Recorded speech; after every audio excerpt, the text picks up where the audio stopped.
প্রিয় দর্শক, আসসালামু আলাইকুম। এই পৃথিবীতে কখনই কোনো দিন কোনো অবস্থাতেই রিজিক নিয়ে দুশ্চিন্তা করতে যাবেন না, কারণ রিজিক মহান সৃষ্টিকর্তার হাতে। আপনার যদি চাকরি নাও থাকে, আপনার হক কিংবা আপনার রিজিক যথাসময় আপনার কাছে পৌঁছে যাবে ইনশাল্লাহ। শুধু আপনি সৎ পথে কিংবা হালাল পথে আপনার রিজিক অনুসন্ধান করবেন। এই পৃথিবীতে 18,000 মাখলুকাত রয়েছে, তার মধ্যে মানুষ হলো আশরাফুল মাখলুকাত, সৃষ্টির শ্রেষ্ঠ জীব।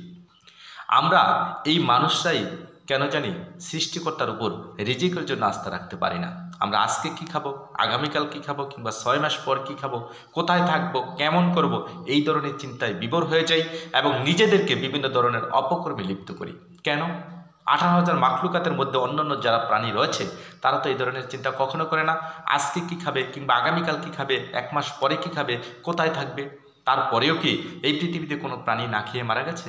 না। সৃষ্টিকর্তা প্রত্যেকটা প্রাণীর জন্য যতটুকু রিজিকের প্রয়োজন ঠিক ততটুকু রিজিক বরাদ্দ রেখেছেন। শুধু যখন তার রিজিকের প্রয়োজন, যতটুকু রিজিকের প্রয়োজন ততটুকু রিজিক সৃষ্টিকর্তা সেই প্রাণী যেখানেই থাকুক না কেন সেইখানে পৌঁছে দেবেন ইনশাআল্লাহ।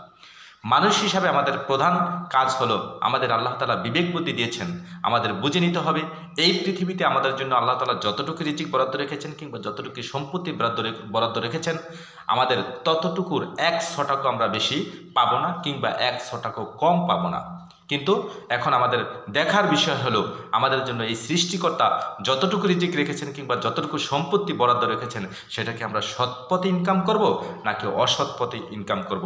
এটা হলো মানুষ হিসাবে, আশরাফুল মাখলুকাত হিসাবে আমাদের ভেবেচিন্তে করা উচিত। ধন্যবাদ সবাইকে।